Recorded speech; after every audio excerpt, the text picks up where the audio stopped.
Hola a todas las personas que siguen este videocast de la Plataforma Cívica por la Independencia Judicial. Estamos en el despacho de Isabel Winkels, soy Saúl Cepeda y estoy aquí para charlar con Jesús Mar Domingo. Jesús Mar Domingo es uno de los abogados más prestigiosos en el ámbito del...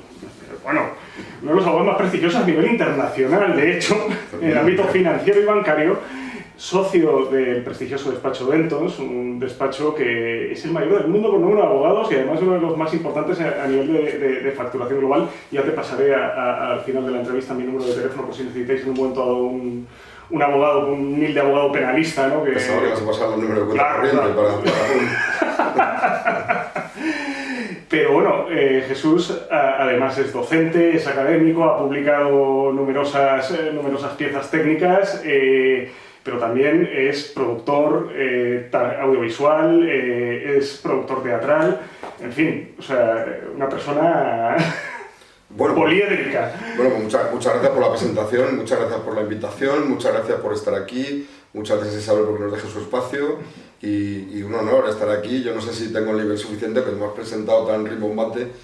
Soy un humilde abogado que llevo ya muchos años de profesión. Yo creo que las bodas de plata ya las he superado. Esto no sé si es bueno o es malo en los tiempos que vivimos ahora, sobre todo en firmas de abogados, los abogados muy seniors no son normalmente ahora mismo los más deseados, por múltiples razones, esa es mi opinión personal. Y luego efectivamente hago otras cosas en la vida, además de trabajar, lo cual yo creo que es hasta sano. En el ámbito de la docencia, pues sí, es un poco pasión la que siento y creo que aporta mucho valor a los abogados el que nos obliguemos a estudiar y compartamos además experiencias con la gente más joven, que suele tener más lucidez a la hora de la investigación, yo creo, y del estudio. Y por otro lado, el mundo audiovisual sí, también es otra pasión mía, como se ven las imágenes, aquí queda bien la expresión. No hago crossfit y practico deporte pues con mucha prudencia. Aunque por recomendación médica está sobrevalorado también el deporte. Te he de decir que de joven he sido muy deportista, cuidado, pero me he echado a perder, dice mi mujer, y yo creo que bueno, me dedico el tiempo a otras cosas y entre otras pues a este mundo audiovisual que creo que vivimos en una sociedad muy audiovisual y que la transmisión de determinados valores y principios, cuando se hace a través de ese canal, pues son más fáciles de comprender, más divertidos, más entretenidos, enriquecen más y sobre todo a la gente más joven le genera más interés, ¿no? Y esto yo creo que es importante. Te quería preguntar, a lo mejor una cosa que no sabes de ti mismo, que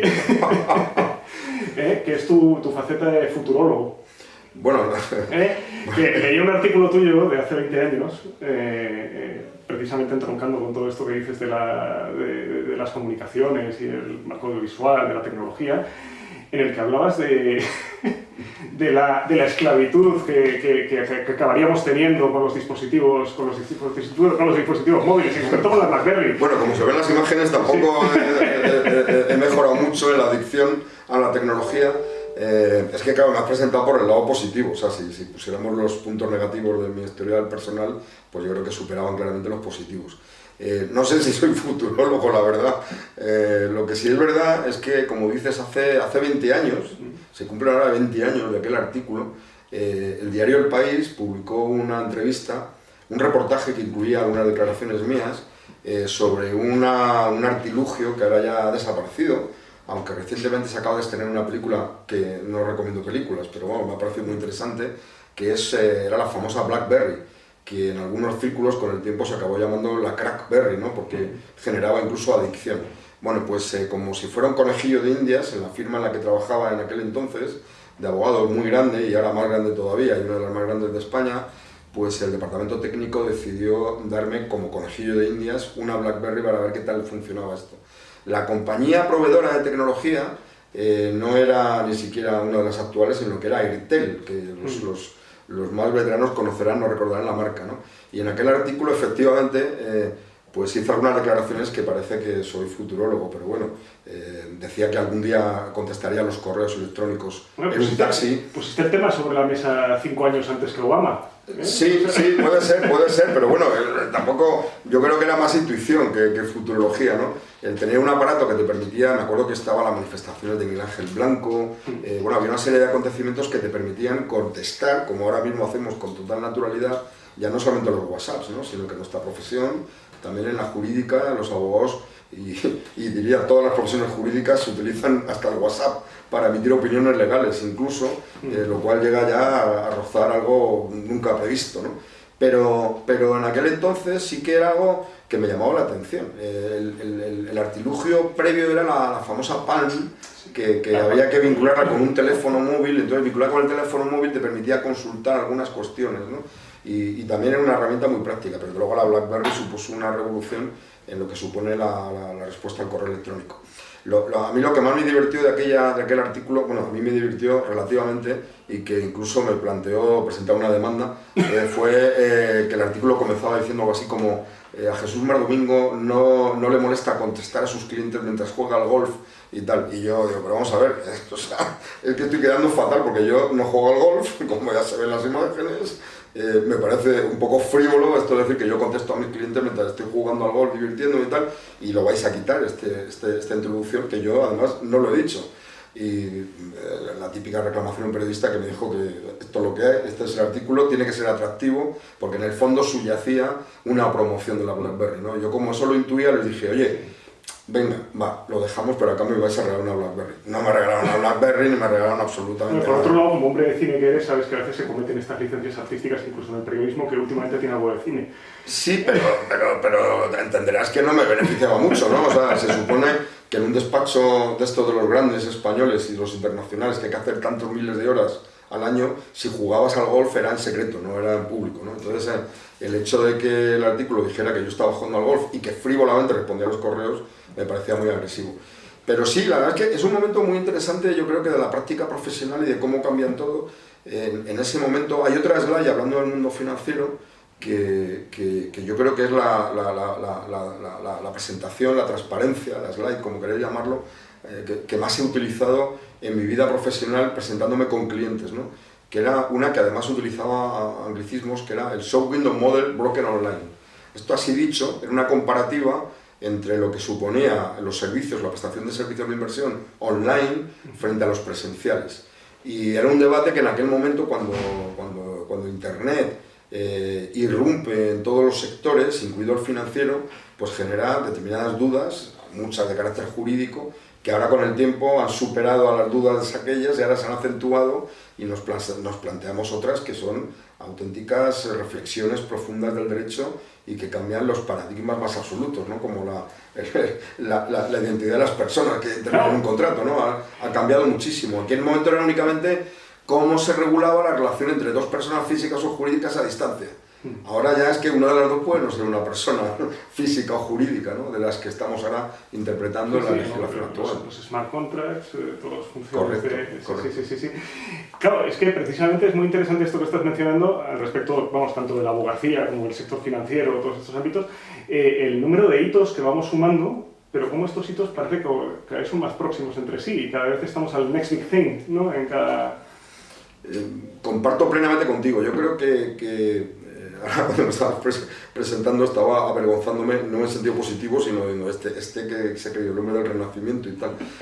Al final todo está muy vinculado, ¿no? O sea, la docencia, yo creo que la academia, el estudio, la investigación está muy vinculada con el ejercicio de determinadas profesiones. El derecho, desde luego. Yo cuando estudié la carrera de Derecho y acabé la carrera, lo primero que hice fue llamar a mi madre desde la cabina de teléfonos de la Facultad de Derecho en el Panarinfo de la Complutense, con una moneda de 5 pesetas, claro, después de hacer cola en la cabina de teléfonos y con una papeleta en la mano, porque no pude haber consultado la papeleta, introduje la moneda de 5 pesetas, llamé a mi madre me contestó, mamá, tengo una gran noticia, he acabado la carrera. ¿Te sabías el número de memoria de casa? Me sabía el número de memoria de mi casa, efectivamente, que todavía lo recuerdo, y a continuación dije la mayor tontería que he dicho jamás en mi vida y creo que no la voy a superar. Mamá, he acabado la carrera, ya no tengo que estudiar nunca más. Entonces yo pensé que esto era el final ya de un hito que había superado y que con la formación académica recibida y con mi expediente ya podría vivir toda la vida de no sé de qué. Lo cierto es que ahora, analizándolo retrospectivamente, muy poquitas cosas, fíjate, incluso probablemente aquellas asignaturas que nos parecían inútiles como el derecho romano o algunos aspectos del derecho civil, algo del derecho natural y alguna cosita, pero muy lejana, del penal de entonces, que se ha modificado muchísimo de entonces acá, aunque mi vida profesional, aunque me dedico al bancario financiero, ha tenido mucha relación con el ámbito penal, te hace ver que nada de lo que estudiaste me ha servido para mi desarrollo profesional de años posteriores, ¿no? O sea, me ha servido porque, como siempre dicen, ha sentado una base, te ha ejercitado para el estudio, te ha permitido acreditarte. Ahora ya no existe el máster de acceso a la abogacía. Cuando arrancaba los másteres donde he dirigido durante muchos años un máster de acceso a la abogacía, pues siempre hacía la misma reflexión, ¿no? Con los alumnos, aprovechando, porque igual ahora en este periodo de máster descubrís que no es la profesión de vuestra vida y estéis a tiempo de rectificar, porque yo ahora mismo ya rectificar ya se me hace un poco tarde. Yo todavía no sé si quiero ser abogado, ¿no? Entonces, algunas horas calzas verdes. Algunas horas calzas verdes, ¿no? Pero yo creo que es ahí donde, en ese tipo de momentos, en esos momentos donde con una educación adecuada y con la formación y la academia y todo lo que se pone a disposición actualmente, pues puedes tomar decisiones, ¿no? La parte positiva también, yo creo que de todo esto reside en una especie de memoria RAM del estudio que todos los humanos debemos tener y que nos deja ahí una serie de principios, casi como aforismos, ¿no? En nuestras cabezas, que te permite, yo creo que con el tiempo, practicar un derecho diferente al que todos tenemos a lo mejor de estereotipo, ¿no? Dicho esto, también aprovecho porque por eso estoy especialmente honrado, porque estoy en un despacho de abogados de verdad, y estamos en un foro que es muy jurídico y de lo que yo creo que es la abogacía de verdad, ¿no? Tuve la oportunidad de participar hace muchos años de representante de la abogacía española ante el GAFI, que es el órgano de vigilancia del fraude financiero internacional, de la prevención del blanqueo de capitales y demás, ¿no?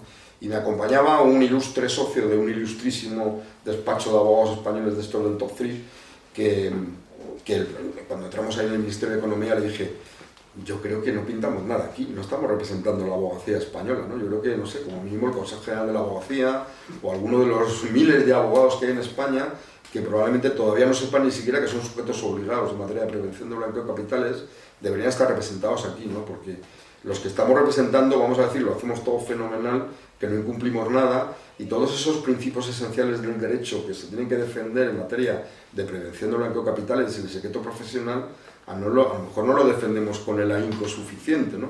Porque no me veo denunciando a un cliente de mi cartera que haya incurrido en una cuestión que genere algún tipo de dudas. O sí, no lo sé, pero... las obligaciones están ahí, ¿no? Y son un poco ambiguas, con ese black, con todas estas... Sí, pero tú recuerdas también que hay despachos que, por ejemplo, tienen una impronta tributaria muy importante, muchos.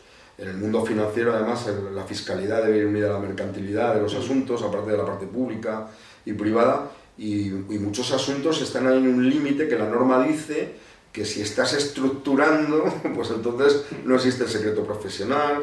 Hay un debate también sobre el intrusismo, sobre quiénes son los que pueden hacer determinado asesoramiento en materia fiscal. Claro, bueno, como siempre, ahí sobrevuela siempre el principio de presunción de culpabilidad de la agencia tributaria en cosas de estas. Sí, todo lo que quieras, pero desde luego, y a lo que iba, lo que te quiero decir es que estoy muy orgulloso de estar aquí, vamos, que me estás permitiendo hablar como abogado de los que me gusta a mí, ¿no? Y que lo que vas acogiendo durante todo este tiempo te permite practicar una profesión, sí, que puesto en relación con lo que antes comentábamos, que no es una crítica del edadismo que está tan de moda ahora, ¿no? Pero sí que, fíjate, tanto debate de la diversity. Yo trabajo en un despacho muy diversity porque somos, como dices, miles de abogados en el mundo, de todas las religiones, razas, incluso somos muy LGTB+, no sé qué, o sea, estamos muy metidos en este mundo de la diversity, ¿no? Y no hace mucho vino un alto cargo del despacho a España y le pregunté qué edad tenía, ¿no? Y me dijo la edad y le digo, joder, pues, porque se lo pregunté después de que me comentó que qué joven es la gente del despacho aquí en España.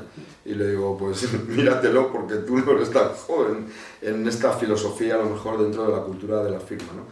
Y yo creo que ahora mismo probablemente el valor que tiene un abogado senior es esa memoria RAM que te decía que iba acumulando y que se manifiesta en experiencia. Y la experiencia a mí me recuerda mucho a los abogados romanos, a los patricios que no cobraban, esto yo no estoy muy de acuerdo, pero que les pagaban con gallinas, pero que tenían una figura de consigliere, ¿no? Que eran muy mal comparado el abogado australiano El Padrino, cuando saluda y la boda de la hija por detrás, ¿no? Es decir, el abogado de la familia, y estamos en un despacho que entiende mucho de esto. Es decir, la confianza como elemento principal, en donde evidentemente tienes que dar un consejo jurídico, pero hay muchas cuestiones que desde el punto de vista jurídico, y sobre todo en el derecho de los negocios, están muy estandarizadas. Con lo cual, ¿tiene valor el contrato que doy al ordenador y me sale ya el churro? Bueno, sí, pero tiene más valor saber a qué botón doy y qué tipo de churro necesito. Bueno, ¿y qué relación hay de los jóvenes abogados con estos nuevos modelos tecnológicos que se van implementando en todos estos patrones de trabajo cotidiano?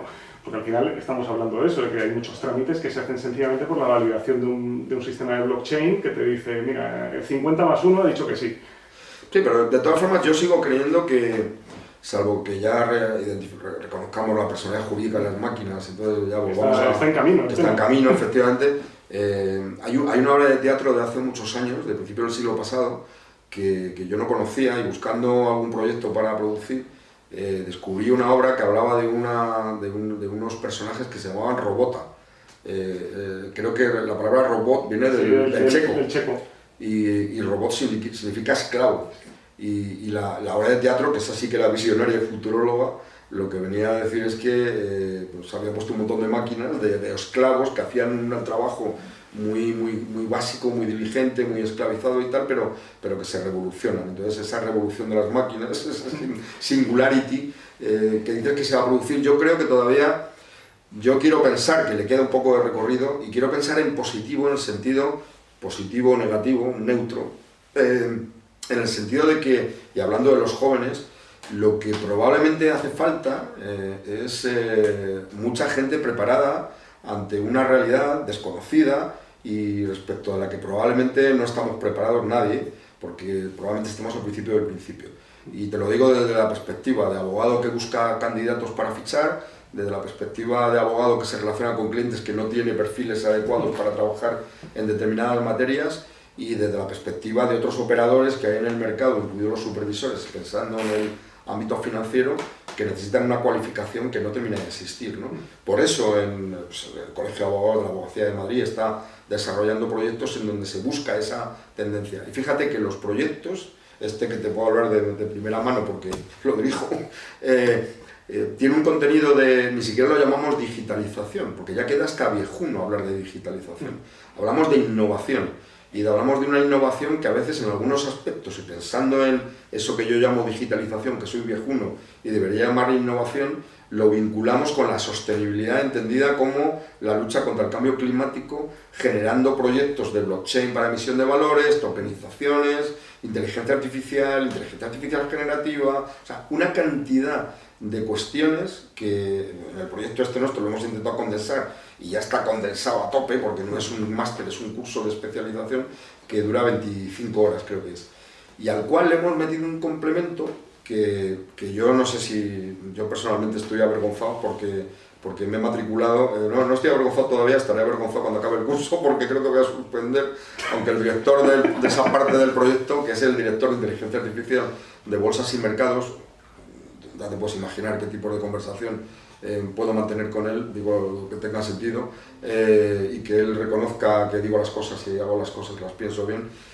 Pretende formar a los abogados en programación. O sea, con 36 horas, según el director de ese módulo, dice que sin tener conocimientos previos deberíamos salir con unas nociones básicas de data analytics para entender cómo se puede configurar un gestor de carteras automatizado con unos determinados algoritmos de enjambre, que no sé lo que es todavía, sí, pero ya estoy preparándome, y que a partir de ahí podamos desarrollar determinada tecnología. Yo creo que no podemos llegar a concluir que estamos en singularity, ni que estamos en el fin del mundo, ni que las máquinas nos van a comer, si no sabemos todavía cómo abordar esto con el derecho positivo actual respecto de la regulación, en este caso financiera, y exige un conocimiento que no tenemos. La Organización Internacional del Trabajo recientemente, y muy preocupada, como todos los organismos internacionales, con la reducción del empleo, que es otro vector del planeta que debemos de tener en cuenta, lo que viene a decir, especialmente pensando en las profesiones jurídicas, es un informe reciente que además Me lo he leído, confieso, porque la semana pasada creo que en un especial jurídico esto de la prensa económica española hablaban de los ingenieros jurídicos, ¿no? Y me trajo el artículo y dije, ingenieros jurídicos, ¿esto de qué va? Y al hablar de ello me remiten a este informe de la OIT. Y el informe de la OIT dice que vivimos en un momento de transformación, pero que no necesariamente obligue a eliminar a los abogados, sino que lo que les obliga es a adaptarse. O sea, que tienen que estudiar esta nueva realidad, ¿no? Un poco... Bueno, eso de todas formas siempre ha habido hay una perspectiva muy de agenda a la hora de decir qué es lo que va a sustituir la robótica y qué es lo que va a sustituir la inteligencia artificial. De hecho, si recuerdas, y ahora pues, has tocado tres cuestiones muy interesantes. La sensible. Sí, ¿no? Lo de la sostenibilidad por un lado, porque vamos, o sea, si me remonto al informe Bradland con todo el tema de la sostenibilidad, pues era un concepto muchísimo más amplio que lo que lo hemos terminado convirtiendo, ¿no? Pero en el caso este concreto, o sea, al final estamos en un punto en el que decimos, bueno, la robótica iba a sustituir todas esas profesiones no especializadas y era de lo que se hablaba en aquel momento, pero de repente, de la noche a la mañana, aparece esta fiebre de la inteligencia artificial que de repente dice, no, van a ser las profesiones intelectuales las que van a desaparecer. Porque la inteligencia artificial es mejor en matemáticas, es mejor en lingüística, es mejor en...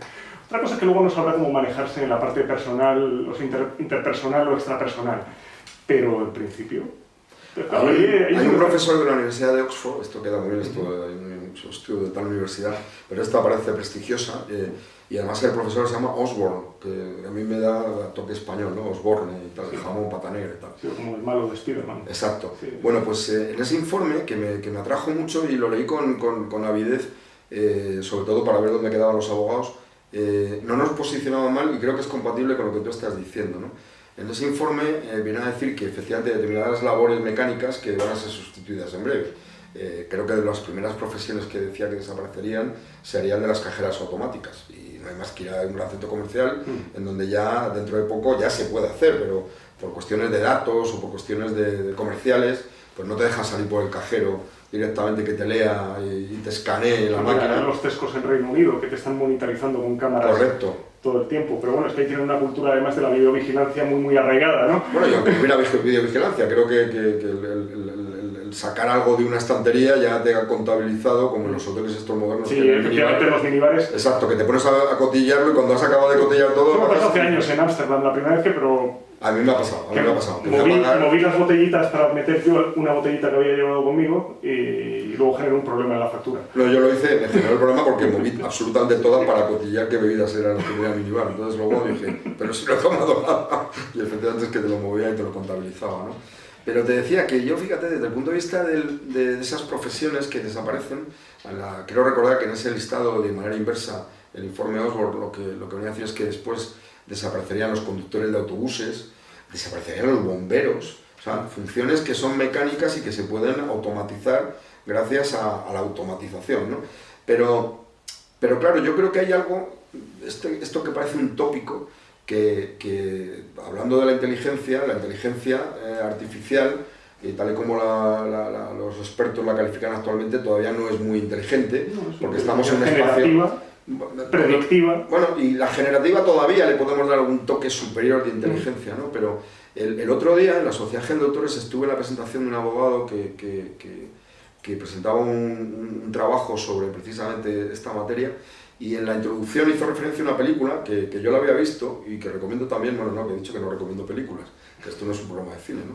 Se llama AlphaGo, que es lo que después compró Google, que era DeepMind, y era un reportaje sobre un tío de Corea del Sur, en donde el deporte del Go es un deporte que bueno, paraliza la ciudad, y que era el número uno, el número especialista, los de DeepMind, ahora Google, habían desarrollado un software que consiguió ganar al coreano del sur. Infinitamente más complejo que el ajedrez. Exacto, bueno, muy complicado. Yo de hecho confieso que me compré en Amazon un juego de estos y no he sabido desarrollar el juego. Yo he jugado un poco, pero no tampoco alcanzo niveles para si quieres un día podemos probar, probar y igual no llegamos a nada tampoco, pero vamos, no termino de entender ni las reglas totalmente, ¿no? Pero sí que lo que concluía ya aquel reportaje, que era la primera vez que se producía en una máquina y que daba la perspectiva de la inteligencia artificial y de la tendencia, y que ahora mismo se vuelve a recordar y que se está manifestando en derechos de propiedad intelectual y demás actualmente, es la capacidad cognitiva independiente de esa máquina, ¿no? Y yo creo que ahí todavía no hemos llegado. Yo, desde luego, me niego a que me juzgue una máquina, de momento. Bueno, eso, había un anime, Ghost in the Shell, en el que los jueces, todos los magistrados eran inteligencias artificiales. Yo no sé tú. Los abogados no, curiosamente. Yo no sé tú, pero bueno, en este chat ya tienes aquí un cuestionario para repartir entre los participantes, ¿no? Que si se dejaría jugar por una máquina. Yo, en este momento no, aun cuando...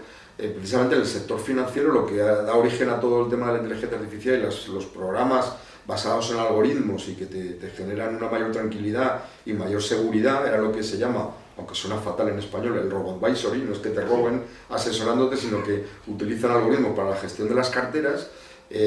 Todo nace porque se había hecho una competición entre el número uno de no sé qué mercado internacional y un conjunto de monos que daban a la tecla alocadamente, y la rentabilidad del mono era muy similar a la que había conseguido el otro, lo cual demostraba que dónde estaba la gracia del... De todas formas, el ensayo de micromáquinas en bolsa viene de muy antiguo, bueno, y al final tiene una... Y la tecnología está muy importante. La cuestión, lo que siempre subyacía de fondo en todas estas cuestiones, en el tema, igual que en el tema del coche autónomo, el tema de la responsabilidad, el liability y todo la responsabilidad y la psicología, porque el mundo de la psicología en los mercados bursátiles unido a la tecnología te hace calcular las predicciones y la intencionalidad, no del voto, sino de la elección de un determinado valor frente a otro por parte del inversor, ¿no?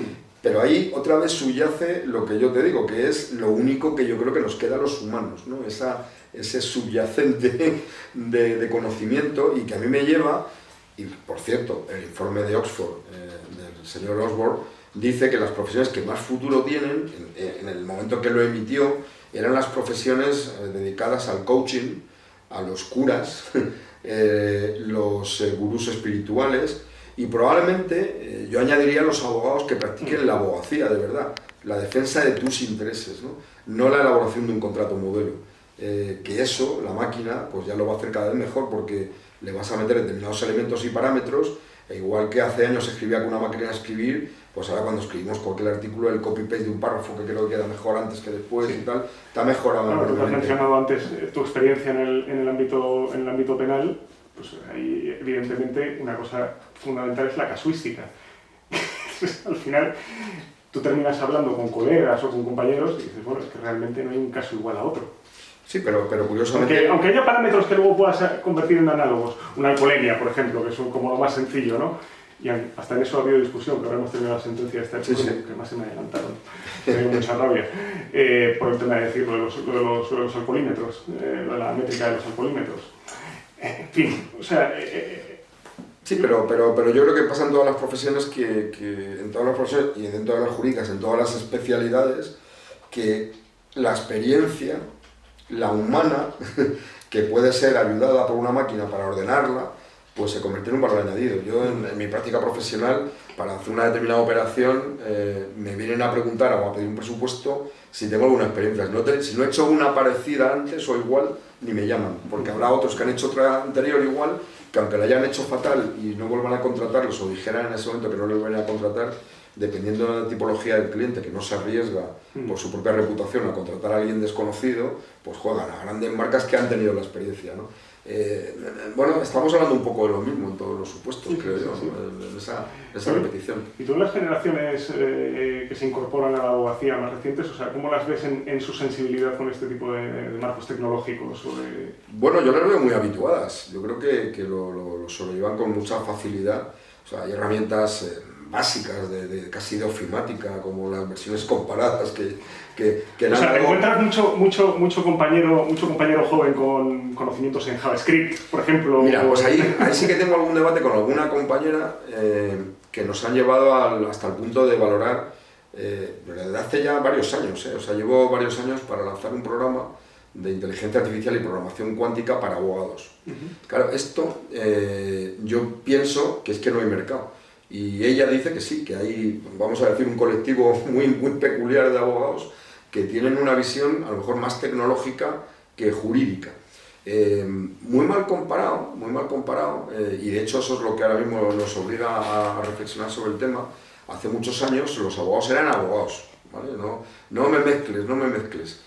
Ahora ya los posgrados cada vez más, sobre todo los jóvenes, te piden data analytics, o te piden un mercado internacional, o te piden algunas cuestiones. Pero no hace falta ir a tan corto plazo. A más plazo, hace ya muchos años, que se incorporaron estudios económicos en las carreras de Derecho, generando carreras especiales en donde eres economista y eres abogado, y puedes acabar de asesor de un banco de inversión o practicando la abogacía en determinados entornos, ¿no? Yo creo que llegaremos a ver programas académicos que conecten el mundo de la tecnología con el derecho, y que en ese programa de ese grado habrá que analizar cuestiones que tienen que ver con la ética, cómo se utiliza, y evidentemente tú no puedes asesorar en materia económica, jurídica, sin interpretar un balance. Bueno, pues no podrás asesorar si no tienes una mínima noción de qué significa una DAO o qué significa, bueno, pues conceptos esenciales del mundo tecnológico, ¿no? En el propio programa del curso que te estaba mencionando antes, de un derecho de mercado financiero sostenible, la pretensión no es que los abogados puedan mandar un cohete a la luna. La pretensión es que se pueda manejar un lenguaje que les permita, pues, no poner cara de habas si su cliente le plantea una cuestión de una plataforma tecnológica de un no banco bajo esquema de shadow banking que no tiene licencia o autorización administrativa para vender fondos de inversión. Y te quedas así, como, ¿de qué me está hablando? ¿No? Entonces, respecto a lo mejor también esto hay que trasladarlo también al Poder Judicial en un momento dado, porque fíjate ahora... he dicho profesores jurídicos. No, me ha venido... No, bueno, sí, cierto es. Porque es que me acaba de venir a la cabeza que me ha llegado por medio bueno, no sé exactamente ahora mismo cómo se llama el organismo, porque es un colegio profesional de estos que no exigen colegiación, pero es el Colegio Profesional de Informáticos. Su presidente, he sabido que se ha puesto en contacto tanto con el Consejo General del Poder Judicial como con la Fiscalía General del Estado a raíz de lo que sucedió con Telegram hace poco con el juez de Veraz, para decir que estaban dispuestos a aportar conocimiento de forma absolutamente bueno, yo creo que libre cualquier actividad, actualmente más todavía, y si quieres conseguir empleo y dedicarte a alguna práctica, tienes que estar capacitado muy por encima de lo que nosotros nos capacitamos. Aquella época que te digo del plan de estudios de la Facultad de Derecho del año 56, o sea, con eso no voy a ninguna parte actualmente, no me contrataría nadie, y por eso soy una afortunado de estar aquí sentado contigo charlando como abogado. Y las nuevas generaciones yo creo que les van a exigir una preparación ad hoc muy intensa en estas materias, en materias complementarias que tienen que ver. Yo creo que, fíjate, en el sector financiero hay tres pilares fundamentales desde hace... Antes te comentaba que hace 13 años ya del caso Lehman Brothers. En aquel momento, determinadas cuestiones del riesgo de las entidades financieras ni se nos pasaban por la cabeza, ni se planteaban. O sea, al final ha habido que tener bueno, hemos vivido varios tsunamis normativos tendentes cercanos ya al naufragio, varias crisis económicas, varios problemas de reputación de bancos para empezar a entender cuál era el problema, ¿no? Y entender y preparar a profesores que luego sepan enseñar a los alumnos y tener abogados preparados que luchen contra una crisis del sistema financiero, ¿no? Eso fue hace 13 años, o sea, hace nada. Generaron profesiones, incluso ahora también, que casi son jurídicas, como la del compliance officer, o figuras que eran totalmente cementerios de elefantes en entidades financieras. Y yo te diría que incluso un poquito más tarde, o sea, me remontaría a 9-10 años atrás, nada más, por eso lo de los 20 años de la BlackBerry es ya prehistoria. Hace 9-10 años, te diría, coincidiendo con varios acontecimientos importantes. Uno es que dejo mi firma de abogado de toda la vida y me voy a otro sitio y que nacen mis hijas. Otro es que subo el Kilimanjaro. Y luego otros que tienen que ver con crisis también del sector financiero, que nos han llevado a concluir que hay tres pilares fundamentales del sistema financiero actual, ¿no? Uno es la ciberseguridad, que no hay más que pensar toda la cantidad de literatura jurídica, de problemática que ha generado, sobre todo en el sistema financiero y en materia reputacional, seguridad y demás, con lo que supone el sistema financiero, que aunque esté tocado de reputación, sigue necesitado de garantías para proteger lo que la gente necesita de un sistema financiero, ¿no? Aparte de que le dé dinero, también que se lo guarde, ¿no? El segundo pilar muy importante es todo el tema del fintech, o sea, toda la tecnología que hemos vivido desde entonces, que ha generado incluso bueno, pues casi la desaparición de los bancos, como decía Steve Jobs, ¿no? Veremos bancos que no se llamarán bancos, pero harán lo mismo que un banco, ¿no? Bueno, esto ya lo estamos viendo y están apretando mucho y no terminan de hacerlo por problemas de capital, por problemas de regulación, problemas casi geopolíticos, no por problemas de incapacidad empresarial por parte de esos grandes monstruos o gafas, como se llaman en el mundo tecnológico, ¿no? Y luego el otro driver, que coincide también con el año 2015, que es cuando se celebran los famosos acuerdos de París, que dicen que el planeta se está recalentando y que tenemos que reducirlo, que no podemos permitir que suba en como 1,5 grados, ¿no? Y que ahora hace poco en Dubái se ha vuelto a repasar si estamos haciéndolo bien o no, y parece que no lo estamos haciendo muy bien en el planeta si aceptamos todo este movimiento. Eso es una de las cuestiones que también afecta muchísimo al sistema financiero y que ha generado también una práctica profesional que está cambiando, pero que necesita capacitación. En este programa, del que tanto te hablo, no estoy haciendo publicidad y no sé si estoy autorizado para hablar de ello. Estamos en un foro muy libre. Voy a sacar una botella de agua de una marca. No, te decía que uno de los temas que va a incluir el programa es... Nadie se cree que eso sea de bueno, es que tiene aquí este topado para la gripe. Tiene ahí un elemento ESG, vamos a decirlo, sostenibilidad, gobernanza y social en el ámbito litigioso. O sea, en España todavía no hemos vivido ninguna experiencia, ningún arbitraje en materia de sostenibilidad, aunque ya hay temas que rozan el mundo medioambiental. Sí, el prestige, a lo mejor. Sí, pero eso es medioambiental.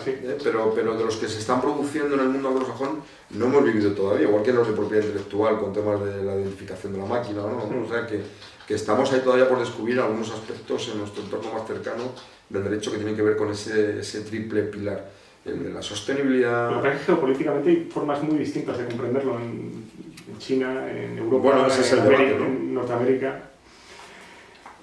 Sí, pero vamos tendiendo cada vez más, por lo menos en el mundo financiero, que es del que yo te puedo hablar con más propiedad, en esos tres pilares, tanto de la ciberseguridad... Hay ecualización. Bueno, ecualización o polarización, me da igual, pero al final determinación, ¿no? Y ya sabes de qué pie cojea cada uno, ¿no? Tanto en el ámbito de la sostenibilidad como en el ámbito de la ciberseguridad. Y bueno, en las pruebas nos remitimos con toda la problemática también de seguridad de datos, que geopolíticamente también genera problemas internacionales, como en el ámbito puramente de la tecnología, ¿no? y que se producen barreras de entrada de determinadas entidades financieras en otras, porque bueno, tienen tecnologías que pueden ser más disruptivas o aplican los criterios interpretativos de la solvencia o generan protecciones en el marco de determinados servicios de inversión, ¿no? Véase en el ámbito de la prestación de servicios de inversión entre Estados Unidos y el resto del mundo en materia de protección de datos. O sea, hay un montón de temas, ¿no? Y luego finalmente en el ámbito de la sostenibilidad, y muy centrado en el ámbito mío, en el ámbito mercantil financiero, lo que nunca me enseñaron en la facultad ni jamás pensaron que se iba a producir en el mundo, y yo te confieso que jamás pensé que iba a rozar ni siquiera la posibilidad de tratar un tema de esta naturaleza, es que todo este movimiento transitorio, esta evolución que vivimos en el planeta, que dicen que vivimos, yo la verdad es que sí lo siento, igual porque estoy en cambio de década, ¿no? Generacional, yo sí lo siento, creo que hay una transición que nos pensamos que es gratuita y no lo es en muchos sentidos, ¿no? Pero luego económicamente no lo es, y eso significa que necesita financiación. Y necesitar financiación significa que los bancos van a tener que estar ahí y van a tener que buscar fórmulas y modelos pues completamente diferentes a los que hemos vivido hasta este momento, y que necesitarán estar reguladas esos esquemas de financiación. Y esos esquemas de financiación regulados necesitarán interpretaciones del derecho y profesionales del derecho que sepan articularlos adecuadamente, ¿no? O sea, que vivimos en un mundo de oportunidades muy, muy interesante. Entroncando con esta cuestión de la sostenibilidad y estas nuevas fórmulas de financiación, tú has participado íntimamente con un proyecto muy interesante, me parece profundamente creativo, que es el de los bonos verdes de Ecuador. Bueno, no son verdes, son azules. Está bien dicho. No, la verdad es que... No, antes te decía que... Hay más mar que... Hay más mar. Te decía que estoy viviendo cosas que nunca pensé que iba a vivir, como la película de Blade Runner, ¿no? Hasta cuando lo dice, que hay más allá de las puertas de Tannhauser y tal. Pues lo mismo. Eso lo inventó Rutger Hauer, además. Bueno, y este sí que era futurólogo, porque además el escenario yo lo creo totalmente, pero lo que pasa es que se adelanta un poquito en el calendario, ¿no? O se quedó corto, quiero decir. Bueno, lo que sí que, bueno, que soy un afortunado en definitiva, yo creo que además por múltiples razones, ¿no? Una porque, primero, por primera vez en mi vida, lo que mejor tengo es que hablo bien español, o razonablemente bien, ¿no? Y sobre todo que en despachos internacionales el español a veces no es el idioma clave, y aquí, pues por primera vez, el español es importante. De hecho, tengo un proyecto que se llama Masamu, que significa Masa Madre Universal, que lo que propone, entre otras cosas, es tener una vocación transatlántica que promueva el español como idioma de la biodiversidad del planeta. Y por múltiples razones. Una, primero, porque me viene muy bien. Segundo, porque más del 70% de la biodiversidad en el planeta, que ahora mismo es lo que más vale en el mundo, se encuentra en países de habla hispana. Y que además la biodiversidad forma parte de una parte de la economía del mundo que a mí me gusta verla ahora con un carácter cromático, ¿no? Hay una economía azul, hay una economía verde, hay una economía amarilla, negra, roja, rosa, morada, hay economías de todos los colores, pero creo que la más importante del planeta es la economía azul. Yo me llamo Mar Domingo, algo tenía que influir en esto. Hay una parte muy importante de economía naranja, un puntito de economía verde y el resto debería ser amarilla. ¿Qué quiero decir con esto? Que el 80% de cómo nos deberíamos comportar en el planeta los humanos y promover la economía debería ser azul, que es básicamente, para entendernos, comportarnos como se comportan los animales. Como diría Roberto Carlos en su canción Yo quiero ser civilizado como los animales. Por cierto, una canción antiquísima que está de total actualidad su letra a día de hoy, ¿no? El otro 20% es la economía creativa, muchas de las cosas que estamos hablando ahora mismo, que tiene que ver con la cultura, el arraigo, la historia, el cómo comportarse con el mundo audiovisual, con la gastronomía. La gastronomía y el idioma son las dos cosas que más unen a las colectividades humanas y que juntas pueden mover hasta el 30% del Producto Interior Bruto de un país, ¿no? Si pensamos en España, igual nos pensamos que tenemos mucho petróleo, ¿no? No tenemos petróleo. Tenemos a lo mejor mucha economía naranja que se demuestra con el turismo, por ejemplo, y que debería promoverse, ¿no? El verde, efectivamente, es un punto a tener en cuenta, pero probablemente no es el principal punto, porque al final cualquier movimiento de economía verde lo que hace es trasladar a los humanos un coste de la economía. Si lo que queremos es, no, es que los coches de energía fósil y tal, vamos a hacer coches eléctricos. Bueno, pues vale, sí, muy verde, pero hemos tenido que hacer coches. O sea, seguimos consumiendo y eso tiene un coste además, mientras que la economía azul no lo tendría. Y luego la amarilla, que es la economía de la tecnología. O sea, todo lo que tiene que ver con la tecnología es algo que está impactando directamente, ¿no? Todos esos puntos que te estoy contando, yo creo que los he aprendido gracias a esta operación, que me llena de orgullo y satisfacción, que diría aquel, cuando me llamaron un día para proponerme participar en un equipo de trabajo multinacional, nunca mejor dicho, porque ha participado medio planeta, que era buscar un sistema de financiación que permitiera pues mantener a perpetuidad una determinada reserva marina, que se llama la Reserva Hermandad, que para entendernos son las Islas Galápagos, ¿no? Realmente son las Islas Colón, que ahora las llamamos Galápagos y por eso tienen la isla Fernandina, Isabela y demás, ¿no? Esto se produce en el año 2021. El presidente de Ecuador en ese momento viajaba con su ministro de Asuntos Exteriores y su ministro de Medio Ambiente a Glasgow, donde se celebraba la cumbre del cambio climático, y debieron pensar en el avión, me imagino la escena, ¿no? Los tres ahí en business. ¿Y qué contamos? y bueno, pues contaron que iban a declarar ampliar la zona de protección de las Islas Galápagos una barbaridad de miles de kilómetros, y eso necesitaba buscar un esquema financiero. Desde entonces, del 2021 hasta el 9 de mayo del 2023, pues ha sido un periodo súper intenso que me ha permitido acumular un montón de puntos Iberia, y que al mismo tiempo me ha permitido descubrir pues, cosas que se pueden resumir en principios como el de que en Europa practicamos la sostenibilidad de cuello blanco, porque no tiene nada de impacto, mientras que ellos allí es un impacto real. O sea, han decidido dejar de pescar. O sea, no es que no, vamos a poner unas chimeneas que no, dejamos de pescar, habrá que comer. Ahora han tenido un referéndum en Ecuador que han decidido cerrar los pozos petrolíferos de la selva amazónica, y supone unos ingresos brutales anuales para el país, ¿no? Tendrán que tomar una decisión. Todo ese movimiento generó, pues, yo creo que por este orden, para también poner en orden la importancia de la sostenibilidad como la entendemos en el resto del planeta, especialmente los europeos, basados en un tsunami normativo cuasi naufragio, con un montón de gente publicando normas en Luxemburgo, que sería, primero, que esto es un problema científico, ¿vale? Y esto me lo ha enseñado la operación, porque gracias a que un montón de científicos han detectado que había un problema con la migración de determinadas especies marítimas, después de que la sociedad levantara y se pusiera en pie y reclamara un poco de protección para los tiburones. En el año 2016 un barco chino entró en la zona de protección y pescó 7.000 tiburones, que le generaron una cierta alerta a la población de la zona. Y eso provocó un estudio científico que a su vez generó una reflexión económica, y luego después ya llegaron los políticos, los abogados y tal, para darle la vuelta a la tortilla completamente, ¿no? Pero realmente todo parte por una problemática científica. Y yo creo que la operación, bueno, pues finalmente concluyó, no sin muchas dificultades, se ha convertido en el mayor canje de deuda por naturaleza realizado en la humanidad hasta este momento, con algunos elementos diferenciales, porque los canjes de deuda no es algo nuevo, es algo históricamente ya antiguo, pero en vez de ser entre país y país, es entre país y privado, en primer lugar. En segundo lugar, porque el esquema ha permitido pues, una reducción de la deuda del país en torno a 1.600 millones de dólares en un solo golpe, y además una cantidad de dinero complementario para proteger a perpetuidad el archipiélago de las Islas Galápagos, ¿no? Con lo que eso supone para la naturaleza en un punto clave. A partir de ahí hay muchas ideas de operaciones similares. En este momento en el planeta está todo el mundo debatiendo sobre ello.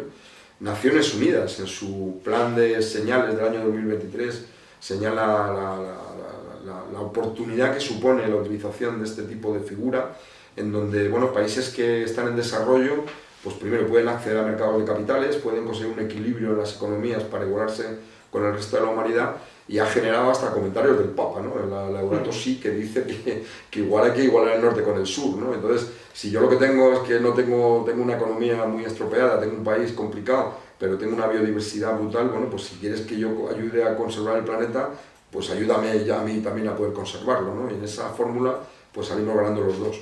Y en ese sentido me parece que ha sido una operación espectacular, que me ha... La fórmula es fascinante, y incluso el planteamiento de que efectivamente exista un copycat por parte de otros países. Bueno, antes de Ecuador estuvo en fórmulas muy parecidas, estuvo Belice, estuvo Barbados, han hecho todos estos, los llaman bonos azules porque sí, la temática es oceánica, aunque en el fondo no se emite un bono azul, realmente es un canje de deuda de un bono que se emite y luego se canjea por un pero también se subyace la deuda soberana, ¿no? Como concepto. Claro, pero más allá de la deuda soberana, yo creo que a mí también me ha permitido descubrir otra realidad del planeta que no es tan mala, que es la filantropía. Es decir, que es verdad que hay mucha gente rica que está dispuesta a poner dinero a través de sus propias organizaciones para corregir defectos de la humanidad.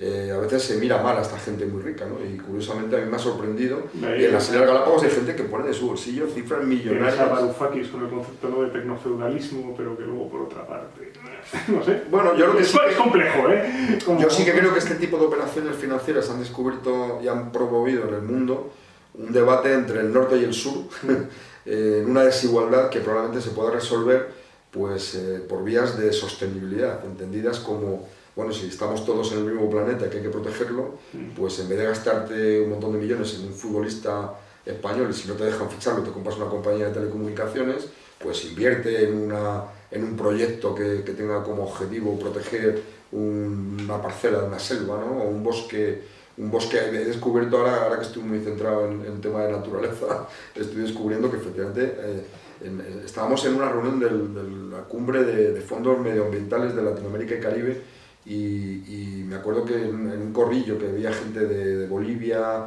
Chile, no sé qué, hice un comentario tipo de: sí, en España se nos están quemando muchos bosques. Y me miraron todos y digo: perdón, ¿bosques? ¿Dónde has dicho bosques? ¿Que hay bosques? Ese grupito de árboles que tenéis ahí y tal, claro. Allí sí hay una biodiversidad espectacular, ¿eh? Y bueno, a ti no hace falta que te invite porque sé que te gusta este tema, pero rascas un poquito y lo ves, ¿no? Ahí si le unes un poquito de cultura, le unes gastronomía, y luego, ¿por qué no? Las ramas y los orígenes jurídicos, las raíces jurídicas están muy conectadas, ¿no? Ahora que estamos hablando de Ecuador y está muy en boga la problemática de la entrada en una embajada, pues muchos aspectos del derecho local están muy vinculados con el derecho español, ¿no?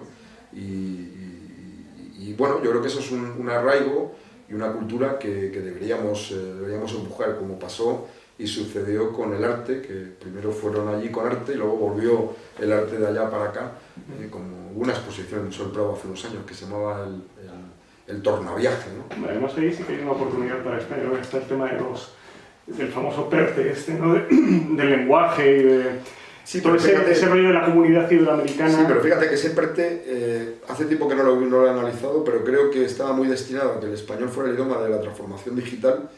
Yo no sé si la transformación digital tiene un idioma, o tiene ya un idioma propio.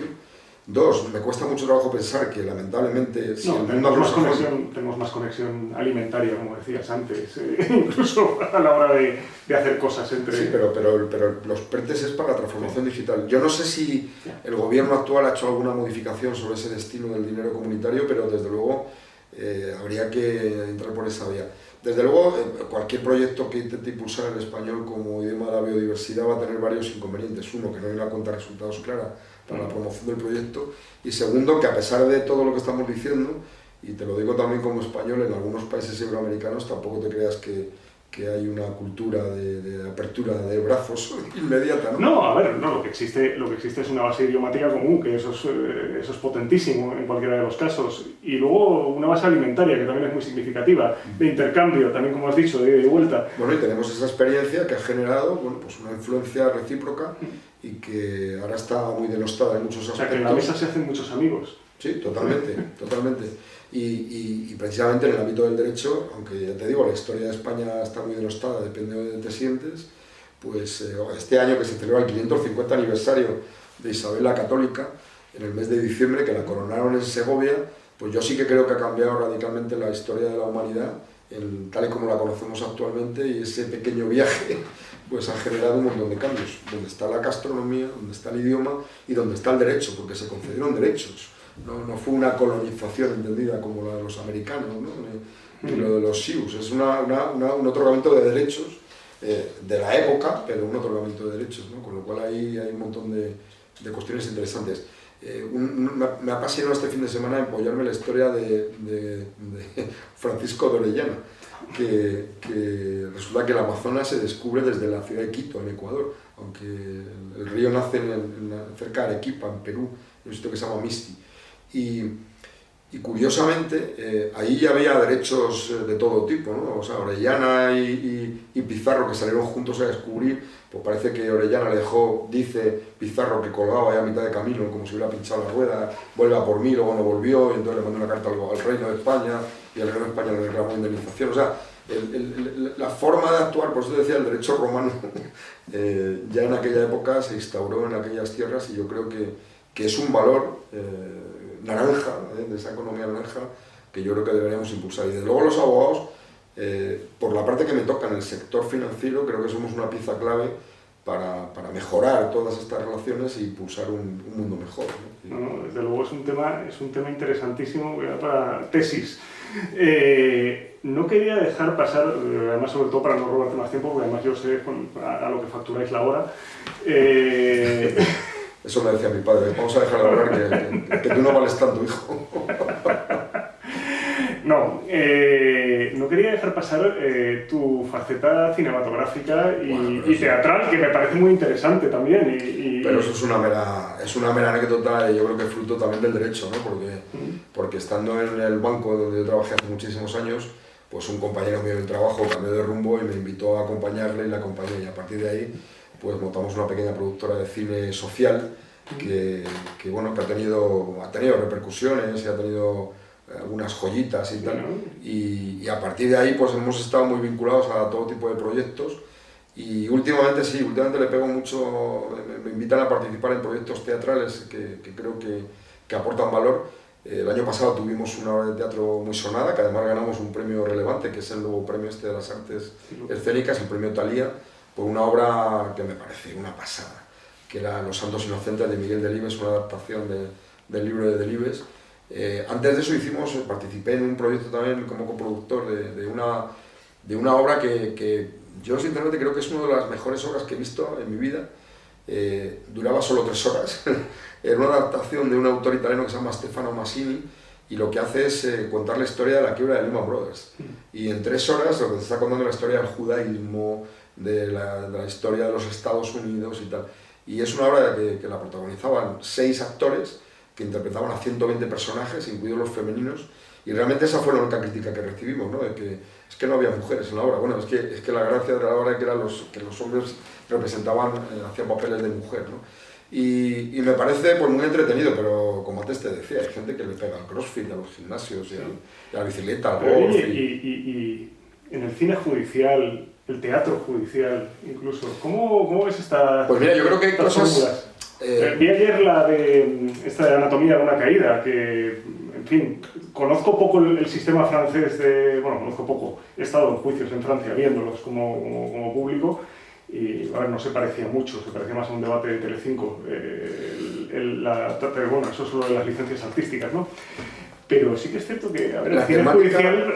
La temática, sí, probablemente yo creo que en el ámbito de documentales las grandes plataformas están contratando cada vez más casos judiciales que el caso Bárcenas, por ejemplo, que es un interrogatorio, realmente todo el documental pues tiene contenido, pero no es la película de abogados que hemos visto de Matar a un ruiseñor, no es el de Anillos de Oro, yo creo que o el teatro, porque también no sé, digo yo, se me ocurre un juzgado mixto. Un juzgado mixto es un escenario de obra de teatro tremendo. Sí, perfectamente. En un momento dado. Y como la cocina aquella de Pinker. Pero sí, yo creo que hay muchas ideas. Pues nada, anímate. Te invito, nos liamos y montamos una rápidamente. Yo creo que el Colegio de Abogacía de Madrid ya convocó algún concurso. ¿Hay algún autor que ha preparado algún libro? Sí, a ver, o sea, había un concurso de abogados que tenían que escribir sobre cosas de abogados y efectivamente, lo que pasa es que al final, por el motivo que sea, salvo la dinámica judicial típica norteamericana, o sea, el drama judicial norteamericano clásico que nos seguimos trabando. Bueno, que es muy cinematográfico, ¿no? Llegar a las escaleras de la corte de Nueva York ahí, con las columnas y tal, y no es lo mismo que llegar a la Plaza Castilla. Y la teatralidad del propio procedimiento, bueno, el procedimiento en nuestro país es un pelín aburrido, quizás, bueno, por formal. Y fíjate que todo el ¿no? todo el entramado de un despacho de abogados de estos de película, de multimillonarios y tal, ha tenido también, con Grisham ha tenido un montón de desarrollos, ¿no? La tapadera y tal ha sido las finanzas siempre son bestsellers, ¿no? Los abogados de bancario y financiero, que son... Sí, pero ahí realmente no los desglosaban, ahí era el abogado del diablo, ¿no? Que también es muy buena la película en ese sentido, pero a mí siempre me impresionó el socio director, ¿no? Con la bombona de oxígeno, factores y que todo el problema era las horas, ¿no? Cosa que esto en los despachos profesionales españoles, sobre todo en los grandes, es una auténtica, el time report, ¿no? Esto de rellenar las hojas de trabajo, que en Estados Unidos es delito federal, que hayan metido una hora más, ese es el argumento precisamente de la tapadera, que había metido unas horas de más en un asunto. Sí, que además la recomendación final es no vayan contra la mafia, vayan contra sus abogados. Correcto, o sea que hay temas ahí muy interesantes. Probablemente hay que hacer una película sobre la evolución de la abogacía actualmente. Yo creo que lo que hemos estado hablando igual hay que hacer una. Pues mira, sí, como lo de Lehman Bros, que además tocaría muchísimos temas. Sí, desde luego. Oye Jesús, te agradezco muchísimo que hayas estado con nosotros, ha sido fascinante la conversación, me lo he pasado extraordinariamente bien, espero que las personas que vean esto pues también extraigan por lo menos pues un pequeño porcentaje de lo que yo he extraído, como mínimo. Pues nada, muchas gracias a ti, muchas gracias a los organizadores, a la plataforma, a Isabel por dejarnos el sitio y a todos. Gracias a ti. Muchas gracias, Jesús.